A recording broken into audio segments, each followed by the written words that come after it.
Et si une simple chanson chantée à un arrêt de bus transformait la vie d'un père brisé, de sa petite fille et de toute l'industrie de la musique, l'air matinal était frais, suffisamment vif pour rendre visible le souffle de Jack Sullivan alors qu'il serrait davantage sa chemise en flanelle usée autour de ses épaules. Le soleil venait à peine de dépasser les toits, projetant une douce teinte dorée sur le quartier tranquille.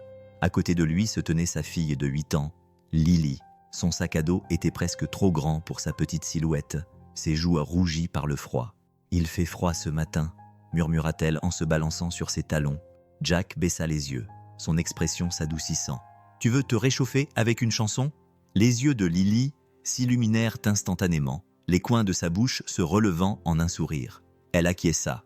Il s'éclaircit la gorge, plus par habitude que par nécessité, et commença à chanter d'une voix grave et douce les vieilles chansons de Motown que sa femme fredonnait en pliant le linge. Sa voix était riche, usée comme une veste en jean préféré, mais régulière. Lily se joignit à lui pour quelques mesures, sa voix claire et limpide contrastant parfaitement avec la sienne. C'était leur rituel. Qu'il pleuve, qu'il neige ou qu'il fasse beau, Jack chantait à l'arrêt de bus. Pas pour un public, pas pour attirer l'attention, mais pour elle, pour égayer ses matins, pour garder une touche de joie dans leur vie. Depuis le décès de Marcy, 3 ans auparavant, ils n'étaient plus que tous les deux. Et cette petite routine, ce moment entre le petit déjeuner pris à la hâte et le crissement des freins du bus scolaire, signifiait tout pour eux. De l'autre côté de la rue, quelques voisins ont ouvert leurs rideaux. 1 ou 2 se sont arrêtés pour écouter, souriant sans interrompre. Personne n'a jamais rien dit directement, mais le quartier s'y était habitué. Jack et sa fille chantant pour démarrer la journée. Lorsque le bus a enfin grogné sur la route, Jack a terminé la chanson par un doux fredonnement et une révérence enjouée. Lily gloussa, lui donna une rapide accolade et monta à bord. « Passe une bonne journée, ma puce !» lui lança-t-il en lui faisant signe de la main alors que la porte se refermait. Elle appuya sa main contre la vitre en guise d'adieu, son souffle embuant le verre. Jack resta là un moment, regardant le bus disparaître au coin de la rue. Puis il se tourna vers sa camionnette cabossée, ignorant que juste en bas de la rue, quelqu'un était assis dans un SUV noir élégant, observant et enregistrant discrètement. Le garage sentait toujours un mélange d'huile de moteur, de café brûlé et de travail acharné. Jack Sullivan avait cessé de remarquer cette odeur depuis des années. C'était l'air qu'il respirait, le rythme de sa vie. À 9 heures du matin, ses mains étaient déjà tachées de graisse et le col de sa chemise en flanelle était humide de sueur malgré le froid persistant à l'extérieur. La première voiture de la journée, une Honda rouillée avec un alternateur récalcitrant, était montée sur le pont élévateur et protestait comme d'habitude pendant qu'il travaillait. La musique provenait de la vieille radio coincée entre une boîte à outils et une étagère remplie de boulons, une ballade soul classique qui grésillait à travers les haut-parleurs poussiéreux. Jack chantait à voix basse tout en serrant les boulons, sa voix s'accordant parfaitement avec la mélodie. Ce n'était pas pour faire bonne figure. Il n'y avait personne à part le chat qui se promenait parfois par la porte arrière. Mais la musique, même fredonnée en solitaire, avait le don d'adoucir les contours d'une longue journée. Il jeta un coup d'œil à la photo collée au mur au-dessus de son établi. Marcy, tenant un bébé Lily, tous deux souriants, comme s'ils ne savaient pas encore à quel point ce bonheur serait éphémère. Cela lui coupait encore parfois le souffle. Même 3 ans plus tard, le chagrin n'avait pas disparu. Il s'était simplement atténué, comme une chanson qui s'éteint à la fin. À l'heure du déjeuner, Jack était plongé dans un autre travail, cette fois-ci sur un minibus dont le démarreur était défectueux. Il s'essuya le front avec un chiffon qui avait autrefois été un t-shirt et regarda l'heure. Lily sortirait de l'école dans quelques heures. Il aimait être celui qui l'attendait au coin de la rue, même si elle insistait désormais pour dire qu'elle était assez grande pour rentrer seule à la maison. Il n'était pas encore prêt à renoncer à cela. Une cliente entra, une femme qui avait besoin d'une vidange d'huile. Jack l'accueillit avec la gentillesse naturelle qui lui avait valu la fidélité de cette ville. Pas de vente incitative, pas de pression, juste un travail honnête. C'était tout Jack. Il ne courait pas après les rêves ou la gloire. Il réparait ce qui était cassé, arrivait à l'heure et continuait à chanter dans les Elle ne s'arrêtait pas pour des inconnus. Mais elle était là, immobile dans son SUV de luxe, le cœur ému par un homme qui ne possédait probablement même pas un micro digne de ce nom. Le bus scolaire apparut au loin, sa carrosserie jaune se fondant dans la lumière du matin. La fille s'avança. L'homme fit un signe de la main. Le moment prit fin aussi simplement qu'il avait commencé. Vanessa cligna des yeux, démarra la voiture et s'éloigna avant que l'homme ne la remarque. Elle ne savait pas ce qu'elle ferait de l'enregistrement, si tant est qu'elle fasse quelque chose. Peut-être resterait-il dans son téléphone comme un secret. Ou peut-être serait-ce le début de quelque chose. Quoi qu'il en soit, Jack Sullivan n'avait aucune idée que quelqu'un l'avait observé. Vanessa fixa la vignette sur son téléphone longtemps après avoir garé sa voiture dans le garage de son bureau, le moteur ronronnant tandis qu'il refroidissait. Elle n'avait pas encore visionné la vidéo. Elle n'en avait pas besoin. Le moment était encore frais dans sa mémoire, sa voix douce comme du miel, le visage de la petite fille rayonnant d'affection. C'était rare, sans filtre, et bien trop authentique pour le monde dans lequel elle vivait. Elle appuya sa tête contre le siège et soupira, le téléphone toujours à la main. Une partie d'elle voulait l'effacer. Elle trouvait cela trop intime, comme quelque chose de sacré qu'elle n'avait pas le droit de capturer. Et pourtant, quelque chose en elle lui disait qu'elle n'était pas la seule à avoir besoin de le voir. Vanessa ouvrit son groupe crypté, Chata Small, un cercle de confiance composé de producteurs, de découvreurs de talents et d'artistes avec lesquels elle travaillait depuis plus de 10 ans. Des gens qui savaient reconnaître la magie quand ils la voyaient. Elle hésita un instant, le pouce suspendu au-dessus de la barre de messages. Vanessa Blake a vu ça en allant à une réunion ce matin. Pas de nom, pas de scène, juste un type qui chante pour son enfant. Appuie sur play. Dis-moi si je suis folle. Elle a joint la vidéo, un beat, puis elle a appuyé sur envoyer. Téléphone posé, pas de remise en question. Le temps qu'elle arrive à son bureau à l'étage, une réponse l'attendait déjà. Raphaël, directeur artistique, c'est qui ce type?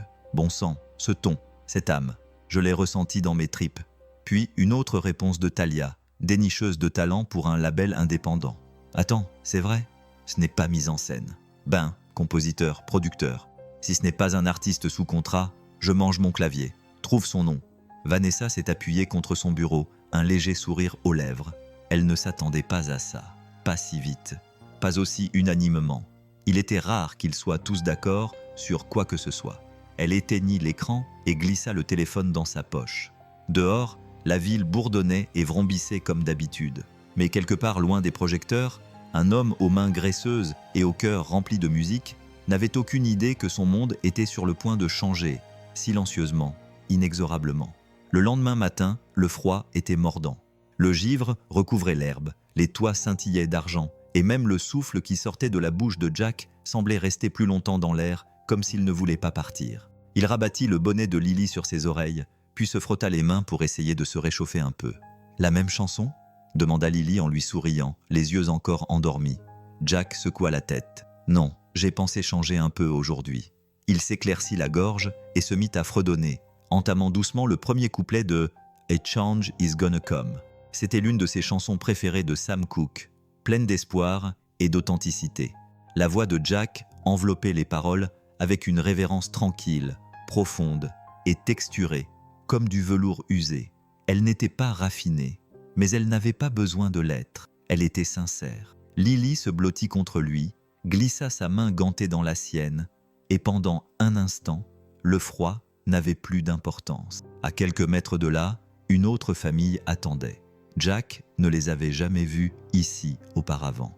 Une mère avec un enfant en bas âge attaché à sa poitrine et un garçon vêtu d'un sweat à capuche rouge qui le regardait fixement, les yeux écarquillés. Lorsque Jack termina le couplet, le garçon applaudit 2 fois rapidement avant que sa mère ne le fasse taire avec un sourire amusé. Jack rit doucement et fit un petit signe de la main. La femme lui rendit son salut, un peu surprise, mais sans méchanceté. 2 autres parents que Jack croisait depuis des années sans jamais leur adresser la parole observaient eux aussi, sans les fixer ni les déranger, simplement présents. L'un d'eux, un homme âgé à la barbe blanche, un thermos à la main, fit à Jack un signe de tête. « Mais c'est la musique qui a sauvé Julia, les cassettes de la bibliothèque, les parasites de la radio tard le soir, un piano abîmé dans un coin de l'auditorium de l'école. Les notes sont devenues sa boussole, sa rébellion, son armure, puis sa carrière. Elle s'est construite une forteresse de mélodies si solide que personne ne pourrait plus jamais la quitter. Du moins, c'est ce qu'elle se disait. Mais vint alors ce clip de 30 secondes où un père chantait à sa fille comme si elle était le centre de l'univers. Pas de scène, pas de public, juste de l'amour et de la musique entremêlés dans le genre de moment auquel elle avait depuis longtemps cessé de croire. Julia déglutit péniblement, refoulant la douleur là où elle devait être. Cela ne la concernait pas, plus maintenant. Pourtant, cette voix, avait réveillé quelque chose qu'elle croyait avoir enfoui pour de bon, et le sourire de cette petite fille. Cela l'avait touchée comme une chanson qu'elle n'avait pas entendue depuis des années, mais dont elle se souvenait pourtant, mot pour mot. La voiture s'arrêta devant son penthouse. Elle ne bougea pas. Certains fantômes ne frappent pas avant de revenir. La clochette au-dessus de la porte du garage tinta lorsque Julia entra, ses talons claquant doucement sur le sol en béton taché. L'air était chargé d'une odeur d'huile, de caoutchouc et de graisse de moteur. Artistique, mécanique, vivant. C'était le genre d'endroit où elle n'avait pas mis les pieds depuis des années. Pas depuis ses débuts en tant que productrice, lorsqu'elle recherchait des talents dans les coins les plus inattendus du pays. Mais à l'époque, elle portait des baskets et transportait des CD de démonstration. Aujourd'hui, elle portait un manteau en laine sur mesure et transportait des questions. L'homme qu'elle était venue chercher était accroupi sous le capot d'une camionnette, les manches de sa chemise en flanelle retroussées jusqu'au coude, les mains enfoncées dans les entrailles d'un vieux moteur. Il ne l'avait pas encore vu. « J'arrive tout de suite », dit-il sans lever les yeux, d'une voix calme et posée. La même voix, pensa Julia. La même cadence qui l'avait arrêtée dans son élan 2 matins plus tôt. Elle déambulait lentement, faisant semblant de jeter un œil à l'étalage poussiéreux de désodorisants et d'essuie-glaces. La réception était déserte. Un petit radiateur électrique bourdonnait faiblement près du comptoir. Au bout d'1 minute, il se leva et s'essuya les mains sur un chiffon bleu délavé. Lorsqu'il se retourna, elle reconnut immédiatement quelque chose. Pas elle, mais le moment, la chaleur dans ses yeux, la gentillesse acquise par l'expérience. C'était le même homme, mais cette fois face à face. « Bonjour », dit-il en inclinant poliment la tête. « Que puis-je faire pour vous ?» Julia garda un ton désinvolte, masquant les battements de son cœur. Le voyant du moteur s'est allumé, je ne sais pas pourquoi, dit-il en s'avançant, sans se presser, mais avec une concentration tranquille. « Quelle voiture conduisez-vous » Une Range Rover noire garée devant. Jack acquiesça. « Donnez-moi quelques minutes, je vais jeter un œil. » Elle le suivit dehors et il ouvrit le capot comme s'il l'avait fait 1000 fois, ce qui était probablement le cas. En le regardant travailler, Julia observa son visage. Des traits forts, un peu marqués au niveau des yeux, mais pas à cause de l'âge, à cause de la vie. Elle n'était pas là pour obtenir une signature, pas encore. Elle voulait juste savoir quel genre d'homme pouvait chanter comme ça et croire en chaque mot. Ce n'était pas une tentative de séduction, c'était un début. Jack se pencha sous le capot avec une aisance acquise par l'habitude, une lampe torche à la main, les sourcils froncés, tandis qu'il examinait le moteur. « Vous avez entendu des bruits étranges, des grincements, des cliquetis, quelque chose comme ça ?» Julia secoua la tête. « Non, juste le voyant qui s'est allumé hier. Je me suis dit que je ne devais pas l'ignorer. » Il acquiesça. « Bonne décision. » Beaucoup de gens se demandent pourquoi leur moteur a fondu 2 semaines plus tard. Sa voix était calme, presque chaleureuse, mais sans artifice. Il ne la reconnut pas même un instant. Cela seul déstabilisa Julia plus qu'elle ne l'aurait cru. Les gens connaissaient généralement Arif, pas son visage, puis son nom. Il se redressait, essayait de l'impressionner, le flattait, mais pas lui. Il était juste Jack, juste l'homme de la vidéo, juste un mécanicien qui faisait ce qu'il faisait toujours. Et d'une certaine manière, c'était exactement ce qu'elle espérait. « C'est peut-être un problème de capteur », murmura-t-il en tripotant un câble près de la boîte à fusibles. « Ce n'est peut-être rien de grave. Je vais faire un diagnostic rapide, juste pour être sûr. » Elle se tenait debout, les mains enfoncées dans les poches de son manteau, essayant de ne pas paraître déplacée dans son pantalon sur mesure et ses bottes de créateur. Dans son monde, tout le monde jouait un rôle. Il vous vendait quelque chose, même si ce n'était qu'une illusion d'humilité. Lui, un latte à la cannelle qui lui valut un regard taquin. « Ne me jugez pas, » dit-il, avec un sourire en coin. « Les mécaniciens peuvent avoir du goût. » Julia but une gorgée, le regard fixe. « Alors, dis-moi Jack, d'où te vient cette voix ?» Il se pencha en arrière sur sa chaise, pensif. « Ma mère chantait à l'église. Je m'asseyais par terre près du piano et je la regardais. C'est probablement là que tout a commencé. Pas de formation, juste la vie. » Il haussa les épaules. « J'ai joué dans un groupe il y a longtemps. Rien de sérieux. » Julia pencha la tête. Pourquoi avoir arrêté ? Il hésita. L'atmosphère entre eux se tendit un instant. « Je me suis marié, j'ai eu Lily. Ma femme est tombée malade il y a quelques années. Tout le reste s'est arrêté après ça. » Les mots n'étaient pas dramatiques, mais ils avaient du poids. Julia hocha lentement la tête, comprenant davantage ce qu'il n'avait pas dit. « Tu as déjà pensé à te remettre à la musique ?» Jack poussa un petit soupir, les yeux fixés sur sa tasse. « Pas vraiment. La musique fait toujours partie de ma vie, mais pas sous les feux de la rampe.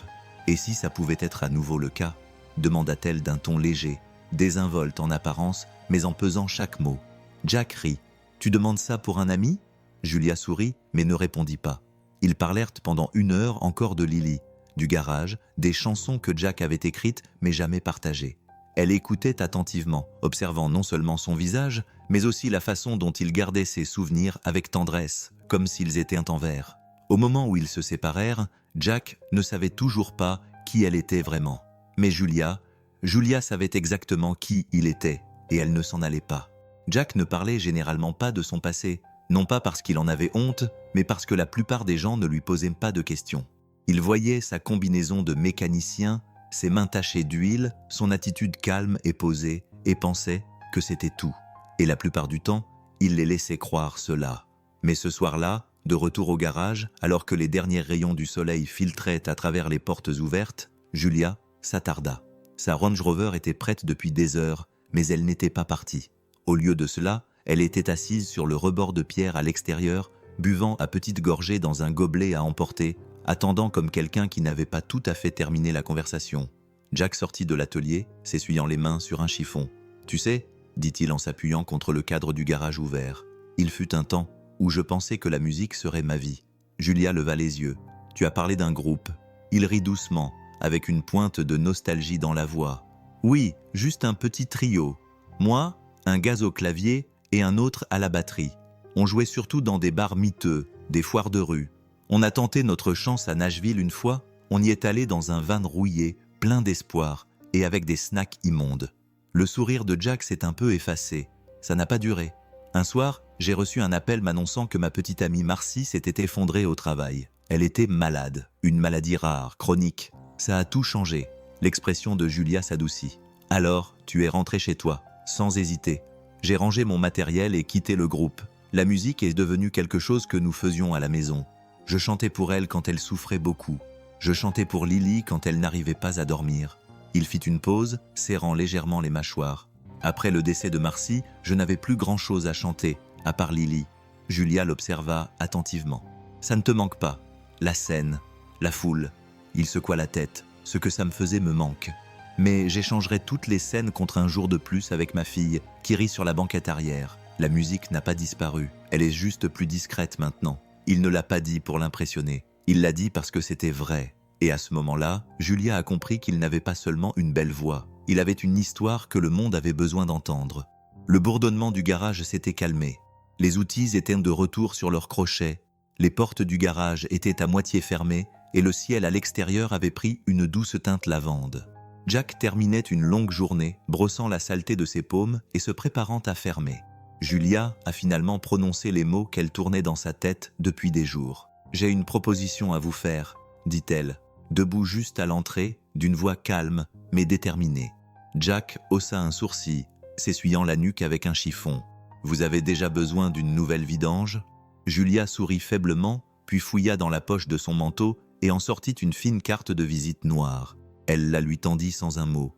Il la prit lentement, plissant les yeux pour lire l'impression brillante. « Julia Stanton, PDG de Stanton Records. » Jack cligna des yeux. « Attendez, Stanton.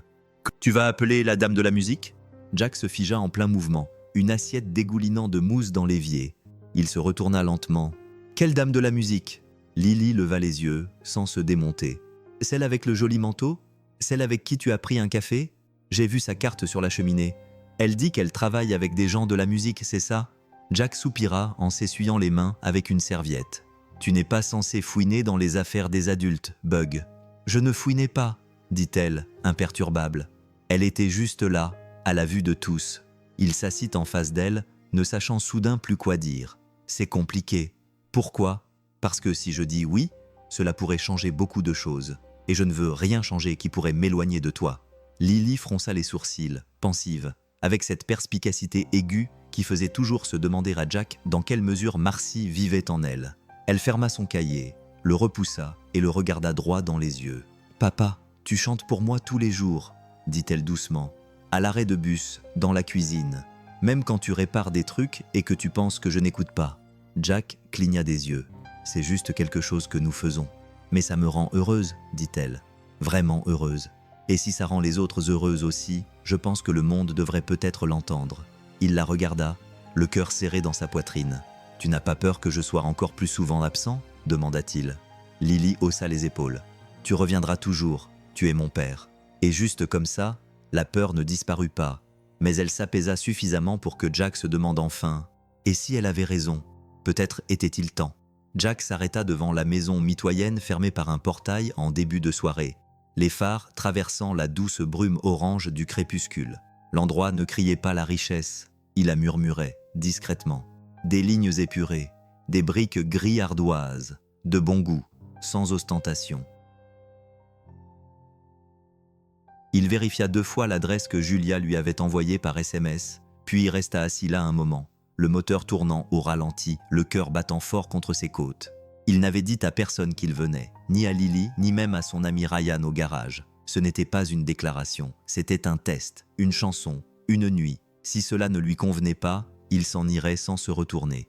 Julia l'accueillit à la porte, vêtue d'un jean et d'un pull doux, au lieu de son armure habituelle de confiance sur mesure. « Tu es venu », dit-elle d'une voix calme mais satisfaite. Jack acquiesça. « Tu peux encore changer d'avis », dit-elle avec un sourire en coin. « Je ne t'en tiendrai pas rigueur, mais je ne pense pas que tu le feras. » Le studio était niché à l'arrière de la maison, avec des étagères remplies de vinyles, un parquet chaleureux et du matériel vintage qui ronronnait doucement sous un éclairage tamisé. On ne se serait pas cru dans un laboratoire ou une usine. On aurait dit que quelqu'un l'avait construit pour faire de la musique qui comptait. Jack entra, balayant la pièce du regard. Ses doigts glissèrent sur les touches d'un piano droit, puis vers le pied de micro au centre de la pièce. « Chante la chanson que tu veux », dit Julia. « Pas de montage, pas de pression, chante simplement. » Il hésita, puis acquiesça d'un signe de tête et s'approcha du micro, ferma les yeux, laissa l'air se stabiliser, puis il chanta. C'était une chanson originale de Belladone, douce et douloureuse, qui parlait de quelqu'un qui vous manque et à qui vous parlez encore dans vos rêves. Sa voix se brisa une fois lors du 2e refrain. Il n'essaya pas de la corriger. Il ne recommença pas. Il continua simplement. « Et toi, est-ce qu'il y a une chanson qui te rappelle quelqu'un que tu as perdu ? Raconte-nous ça en commentaire. » Le poids de chaque souvenir inexprimé tissé dans chaque ligne. Quand il eut terminé, il y eut un silence. Julia avait amené 2 de ses cadres supérieurs pour écouter depuis la cabine de sonorisation. L'un se pencha en avant, les mains jointes sous le menton. L'autre avait les yeux fermés, la mâchoire relâchée. Julia ne dit rien au début.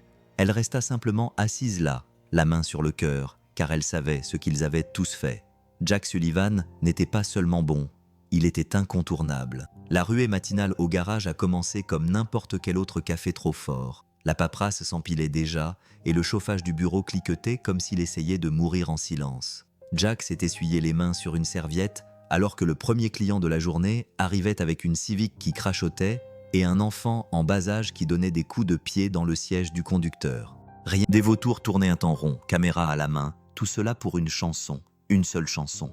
Elle n'en comprenait pas encore l'importance. Mais lui, oui, et cela le détruisait. À la maison, il lui prépara des pancakes même si ce n'était pas dimanche, laissant l'odeur du sirop d'érable et du beurre envahir la cuisine comme si cela pouvait chasser le matin. Lily était assise à table, piquant sa fourchette dans la pile, mais ne mangeant pas beaucoup. Son sac à dos était posé près de la porte. Oublié. « Ça va ma puce ?» demanda-t-il doucement. Elle haussa les épaules. « Pourquoi les gens sont-ils si excités par une chanson, papa ? Tu chantes tout le temps. » Jack expira lentement. Parfois, le monde entend quelque chose de vrai et ne sait pas comment le gérer. Alors, il le transforme en bruit. Elle pencha la tête. « Mais c'était juste pour moi. »« Je sais, » dit-il d'une voix tendue. « Ça a toujours été juste pour toi. » Il s'agenouilla à côté de sa chaise et repoussa une mèche de cheveux derrière son oreille. « Je suis désolé que ça ait pris une telle ampleur, ma chérie. Je n'ai jamais voulu que tu sois prise dans cette tourmente. » Elle le regarda, les yeux sérieux. Était-il en colère contre la musique qu'il avait arrêtée ? Il n'était pas en colère contre la chanson ou la voix en lui qui avait refusé de se taire. Il était en colère contre les projecteurs, contre la rapidité avec laquelle le monde pouvait transformer quelque chose de pur en quelque chose d'envahissant. Il était en colère contre lui-même de ne pas avoir été plus prudent, de ne pas l'avoir mieux protégé. « Je ne suis pas en colère contre la musique, » dit-il finalement, « mais je suis en colère contre le désordre qu'elle a causé et je ne sais pas encore si cela en vaut la peine. » Lily lui prit la main. On peut trouver une solution ensemble. Il sourit à Hersmall, d'un sourire fatigué, mais sincère. Oui, on peut, pour l'instant. Les stores restèrent fermés. La porte resta verrouillée et le seul son qui résonnait dans la maison était le silence. Mais quelque part, au fond, la musique continuait de battre, dans l'attente. Le mardi matin, Jack ne pouvait même plus consulter ses emails sans voir son propre visage le fixer depuis les gros titres qu'il n'avait pas demandés. Un mécanicien mystérieux. Authentique ou infiltré par l'industrie. Un père veuf devient viral lui aussi. Trop beau pour être vrai. Un enfant sous les feux de la rampe. Est-ce le début d'une nouvelle histoire de talent exploité? Il claqua le couvercle de son ordinateur portable et le repoussa du comptoir, se frottant les tempes. Le garage était calme, fermé plus tôt pour des raisons personnelles. Mais la vérité était plus simple. Il ne pouvait pas affronter les clients qui lui posaient des questions sur la musique plutôt que sur les pots d'échappement. Il ne supportait pas la pitié, la curiosité, l'attention. Il regarda Lily, recroquevillée sur le canapé avec son carnet de croquis, ses écouteurs sur les oreilles, fredonnant doucement. Il l'avait encore gardée à la maison. Elle ne lui demanda pas pourquoi cette fois-ci. Son téléphone vibra à nouveau, Julia. Il le laissa sonner. Les commentaires en ligne avaient pris une tournure difficile. Dès que la chanson avait atteint un demi-million de streams, le discours avait changé. Ce qui avait commencé par de l'admiration s'était rapidement transformé en suspicion. Les gens exigeaient de savoir qui était Julia, ce qui s'était réellement passé. Des articles d'opinion apparaissaient toutes les heures. Personne ne devient viral comme ça par accident. Stanton Records avait clairement mis en scène son père célibataire comme un angle de relation publique parfait. La fille est trop jeune, c'est de l'exploitation. Point final. Jack n'avait pas signé de contrat, il n'avait pas demandé la célébrité, il avait chanté une chanson dans une pièce, c'était tout. Mais maintenant, il n'avait plus le contrôle. Finalement, il a répondu au téléphone. « Jack », a dit Julia, la voix précipitée, fatiguée. « J'ai besoin de te parler, j'ai vu ça », a-t-il dit d'un ton neutre. Il déforme les faits. Je n'ai autorisé aucune presse. C'est juste Internet qui fait son travail. Mon équipe travaille sans relâche pour retirer tout ça. Il a poussé un soupir brusque. Peu importe que cela ait commencé par être vrai, Julia. Ce n'est plus à nous. Il y eut un silence. Tu envisages de partir? J'ai une fille à protéger, dit-il. Pas une marque. Le silence persista. Lourd. Puis Julia parla plus doucement cette fois.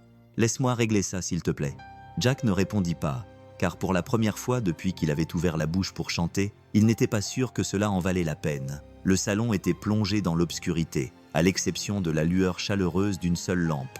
Jack était assis sur le bord du canapé. Lily dormait profondément à l'étage, sa porte entr'ouverte juste assez pour qu'il puisse entendre sa douce respiration.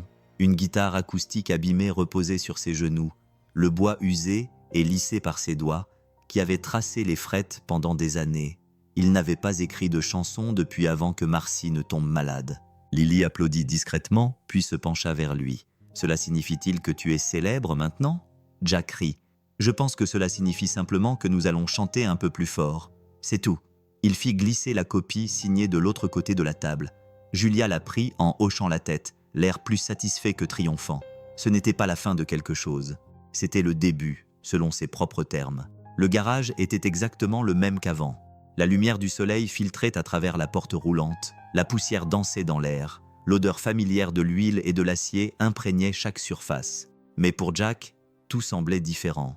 Il se tenait au milieu de l'atelier, les mains dans les poches, regardant Tyler Heath, son apprenti depuis 4 ans, effectuer des diagnostics sur une Ford avec le même soin et la même concentration que Jack lui avait enseigné. « Tout ira bien pour toi », dit Jack en désignant la voiture d'un signe de tête. « Tu as toujours eu l'oreille pour les moteurs. » Tyler leva les yeux et s'essuya les mains sur un chiffon. « C'est bizarre sans toi de l'autre côté du pont élévateur. C'est probablement encore plus bizarre pour moi, » dit Jack avec un sourire doux. « J'ai passé plus de temps ici qu'à la maison ces 10 dernières années. Les papiers avaient été signés ce matin-là. Jack vendit le garage pour moins que sa valeur, mais exactement ce dont Beno avait besoin pour le faire fonctionner, suffisamment pour permettre à Tyler de s'y épanouir. Jack ne voulait pas une fortune, juste tourner la page. Il traversa le bureau une dernière fois, effleurant du bout des doigts le vieux tableau en liège sur lequel étaient épinglés au hasard des mots de remerciement laissés par les clients au fil des ans. Il trouva le dessin au crayon de Lily, toujours accroché dans un coin. Papa répare des voitures, avec des bonhommes allumettes et un arc-en-ciel. Il sourit et le décrocha. Lorsqu'il sortit, le soleil commençait à descendre dans le ciel, projetant des rayons dorés sur le parking. Quelques clients de longue date passèrent en lui faisant signe. L'un d'eux laissa une boîte de beignets sur le comptoir. Un autre lui tapota simplement l'épaule et lui dit « Tu auras toujours des mains en or, Jack, quoi que tu fasses. » Il acquiesça, incapable de dire autre chose que « Merci ». Tyler vint à la porte alors que Jack se retournait pour partir. « Tu es sûr d'être prêt ?»« Non », répondit Jack honnêtement. « Mais je pense que c'est justement le but. » Il monta dans son camion. Le poids des années s'abattit sur le siège derrière lui. Dans le rétroviseur, le garage disparut lentement de sa vue. Ce n'était pas une perte, c'était un passage de flambeau. Jack ne savait pas exactement ce qu'il attendait, mais pour la première fois depuis longtemps, il était prêt à le découvrir. La lumière des coulisses clignotait au-dessus de la tête de Jack, tandis qu'il arpentait lentement la pièce, ses doigts crispés sur le tissu de son jean. La petite salle du centre-ville de Maple Heights n'avait rien de grandiose, juste un vieux théâtre avec un parquet qui craquait, des rideaux vieux de 50 ans et quelques centaines de sièges dépareillés. Mais pour Jack, cela aurait tout aussi bien pu être le Madison Square Garden. 12 ans. C'était le temps qui s'était écoulé depuis la dernière fois qu'il s'était tenu sous les projecteurs. Il se frotta les paumes, puis les fléchit. Son cœur battait si fort qu'il le sentait dans sa gorge. « Papa » murmura une petite voix. Il se retourna. Lily se tenait près du rideau, son casque trop grand pour sa tête. Elle avait insisté pour aider en coulisses, arborant son petit badge comme s'il était en or. Elle avait l'air à la fois fière et nerveuse. « Ça va ?» demanda-t-elle, les yeux écarquillés. Il s'accroupit. « C'est moi qui devrais te poser cette question », dit-il en souriant, mais son sourire n'atteignait pas ses yeux. « On dirait que tu vas vomir. J'apprécie ta franchise », dit Jack en riant et en passant une main dans ses cheveux. Je suppose que je ne suis tout simplement pas encore habitué à tout ça. Lily s'approcha et posa une main sur sa poitrine. C'est comme à l'arrêt de bus, mais avec plus de monde, beaucoup plus de monde. Mais il y a toujours des gens, dit-elle d'un ton soudainement sage, bien au-delà de son âge. Et ils vont t'adorer. Moi, je t'adore déjà. Jack déglutit péniblement. Cela signifiait tout pour lui. Un machiniste lui fit signe. Plus que 2 minutes. Depuis le rideau latéral, Jack pouvait entendre le brouhaha du public. Quelque part, au milieu des rangées, Julia était assise tranquillement, regardant la scène avec la même expression qu'il arborait. La première fois qu'elle l'avait entendu chanter, Steady, Curious and Allin. Jack se leva, prit une dernière inspiration et entra dans les coulisses. Le présentateur le présenta avec une phrase qu'il enregistra à peine. Puis les lumières changèrent, la salle se tut. « Mais tu es parti. Je devais le faire », a répondu Jack. Marcy avait besoin de moi. Lily n'était qu'un bébé. Je sais. Je ne t'en ai pas voulu. La musique me manquait, c'est tout. Il y eut un silence, seulement rompu par le souffle de Ray et Jack qui grattaient sa guitare en arrière-plan. « Écoute », dit Ray avec précaution. « J'ai un petit studio à Asheville maintenant. Juste moi et quelques gars. Rien d'extraordinaire. Mais si jamais tu voulais rejouer ensemble, d'accord ? Juste pour le plaisir, je te ferais une place sans hésiter. » Jack fixait le plafond. Une partie de lui souffrait à cette proposition, à ce qui aurait pu être et à ce qui pourrait encore être. « Laisse-moi y réfléchir, » dit-il doucement. « Pas de pression. Mais ne disparais pas cette fois-ci. »« Je ne le ferai pas, » promit Jack, même s'il ne savait pas encore très bien ce que cela signifiait, car certaines musiques n'étaient pas encore terminées. L'invitation était pliée dans un carton épais de couleur crème, glissé dans une enveloppe bordée d'or. Jack l'ouvrit à la table de la cuisine, tandis que Lily mangeait ses céréales à côté de lui, sans y prêter attention, jusqu'à ce qu'elle aperçoive les mots « duo » et « invité spécial ». Il relut la phrase lentement. « Nous serions honorés que Lily Sullivan rejoigne son père sur scène pour interpréter un court duo lors de notre gala de charité annuel Hope Hearts. » La cuillère de Lily heurta le bol. « Moi, sur scène ?» Jack leva les yeux, les sourcils levés. On dirait bien. Elle écarquilla les yeux, incertaine. « Je suis obligé ?»« Non, » répondit-il doucement. « Tu n'es pas obligé de faire quoi que ce soit. Mais ils ont vu la vidéo du salon, celle où nous chantions ensemble. Ils l'ont adorée. Ils ont pensé que tu aimerais peut-être la partager en direct. » Lily ne répondit pas tout de suite. Elle balançait ses jambes sous la chaise, plongée dans ses pensées. Puis, après une longue pause, elle leva les yeux et dit « Seulement si nous chantons ma chanson. » Jack sourit. Marché conclu. Ils répétèrent le soir, tous les deux sur le canapé, sa petite voix s'élevant à chaque couplet, sa voix grave enveloppant la sienne comme une protection. Julia proposa de faire venir des coachs vocaux, des stylistes, voire des musiciens pour les accompagner. Jack refusa tout. « C'est le moment de Lily, » lui dit-il. « Ce n'est pas une production. » Le soir de l'événement, Lily portait une simple robe bleue et des baskets scintillantes.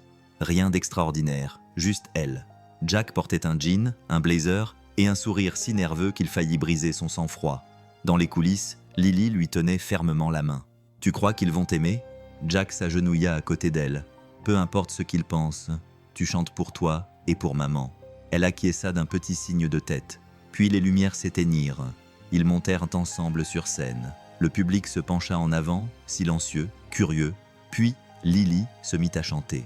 Doucement au début, un peu tremblante. Mais sa voix avait quelque chose de pur et d'honnête qu'aucun autotune ne pourrait jamais reproduire. Au moment où ils arrivèrent au deuxième refrain, la salle était toujours sous le charme. Lorsque la dernière note s'évanouit, le silence fit place à un tonnerre d'applaudissements. Lily rayonnait, les joues rougies, les yeux brillants. À cet instant, Jack n'était plus la seule star. Il était un père regardant sa fille trouver sa voie. Le magasin transformé en studio était calme, baigné dans la lumière dorée du soleil de fin d'après-midi qui filtrait à travers les fenêtres. Jack se tenait près de la table de mixage, accordant sa guitare, essayant de se distraire du bourdonnement croissant sur Internet. Son EP, Just Us Two, était sorti depuis 6 semaines. Les chansons étaient honnêtes, brutes, simples, exactement comme il les voulait. Pas de fioritures, pas de grande campagne, juste des histoires enveloppées d'accords. Il n'avait guère prêté attention au buzz, à quelques playlists, à une interview tard dans la nuit, à une poignée de concerts à guichets fermés dans de petites salles. Assez pour faire du bruit, pas assez pour espérer davantage. Et si tu veux connaître la suite du chemin de Jack et de Lily, abonne-toi à la chaîne pour ne rien manquer. Alors quand Julia est arrivée à l'improviste, debout dans l'embrasure de la porte, quelque chose serré dans sa main, le cœur de Jack a fait un bond. « Pourquoi ce regard ?» a-t-il demandé d'un ton las, en s'essuyant les mains sur un chiffon. Elle n'a pas répondu tout de suite. Elle est juste entrée lentement, une rare lueur d'émotion jouant aux confins de son expression parfaitement composée. Il a pris sa guitare et a disparu comme s'il n'avait jamais voulu être père. J'ai passé les 10 années suivantes à essayer de chanter assez fort pour noyer ce que cela signifiait. Jack déglutit. « Je suis désolé. » Julia secoua la tête. « Cela fait partie de moi maintenant. J'ai créé Stanton Records parce que je pensais que si je ne pouvais pas être assez pour lui, je pouvais être tout pour le talent de quelqu'un d'autre. Je pouvais les protéger, construire quelque chose qui ne s'enfuirait pas. » Elle se tourna vers Jack, le regard plus vif, plus vulnérable qu'il ne l'avait jamais vu. Mais au bout d'un certain temps, j'ai complètement arrêté de chanter. Trop de gens m'écoutaient et aucun d'entre eux n'était celui que je voulais entendre. Jack acquiesça lentement. « Tu penses que tu chanteras à nouveau un jour ?»« Je ne le pensais pas, » dit-elle. « Pas avant de t'avoir vu à cet arrêt de bus. Tu ne te produisais pas. Tu offrais quelque chose de réel à quelqu'un que tu aimes. » Sa voix s'adoucit. « Tu m'as rappelé que la musique n'est pas forcément une question de survie. Elle peut simplement être un refuge. » Ils restèrent assis en silence, un silence qui n'était plus pesant, mais rempli d'histoires de guérison, de tout ce qui avait été perdu, et peut-être, juste peut-être, retrouvé. Les lumières du théâtre s'éteignirent jusqu'à ce qu'il ne reste plus qu'un seul projecteur, projetant un cercle de lumière douce au centre de la scène. La foule des Grammys, agitée, bourdonnant des conversations des célébrités et des flashs des appareils photos, se tut lorsque la voix de l'annonceur résonna dans la salle. Et maintenant, interprétant son titre nominé « Just Us Two », veuillez accueillir Jack Sullivan. Pas de pyrotechnie, pas de groupe, juste Jack. Il entra dans la lumière, sa guitare en bandoulière, vêtu d'un costume anthracite sans prétention et de bottes encore poussiéreuses. Il s'est arrêté devant le micro, la salle s'étendant devant lui dans un silence total, telle une mer de visages qu'il ne s'attendait pas à voir. Quelque part dans les coulisses, Lily observait un sourire nerveux illuminer tout son visage. Et au premier rang, Julia était assise, les mains jointes sur les genoux, clignant rapidement des yeux. Jack a réglé le micro, a pris une lente inspiration et a commencé. Pas de fond musical, pas d'harmonie, juste sa voix. Il n'y a que nous deux sur le sol de la cuisine, reconstituant notre vie comme elle était avant. La première corde résonna comme un battement de cœur. Sa voix n'était pas parfaite, elle était un peu sèche à cause du trac, un peu rauque à cause de la vérité, mais elle était authentique. Elle portait toutes les nuits blanches, tous les dîners brûlés, toutes les promesses chuchotées à Lily lorsque le monde leur semblait trop grand pour eux deux. Elle portait le chagrin, l'espoir et l'amour qui ne trouvent pas toujours les mots justes. Pas d'or, pas de gloire, juste ta main dans la mienne. Une chanson, une chance, un temps emprunté. Au milieu du deuxième couplet, Lily tendit la main à Julia et la prit. Julia la serra doucement, son autre main essuyant déjà une larme qui avait coulé. Lorsque Jack eut terminé la dernière ligne, il laissa le silence envahir la pièce. Puis, lentement, les applaudissements commencèrent. Un seul applaudissement, puis une douzaine, puis des centaines. Une ovation debout qui s'éleva comme une marée, emportant tout sur son passage. Mais Jack ne sourit pas. Pas encore. Il regarda simplement la foule jusqu'à ce qu'il trouve Lily. Elle articula « Tu as réussi ». Et pour la première fois, il y crut. Parce que ce soir-là, le monde n'avait pas seulement entendu une chanson, il avait entendu la sienne. Et elle commençait comme toutes les meilleures chansons d'amour.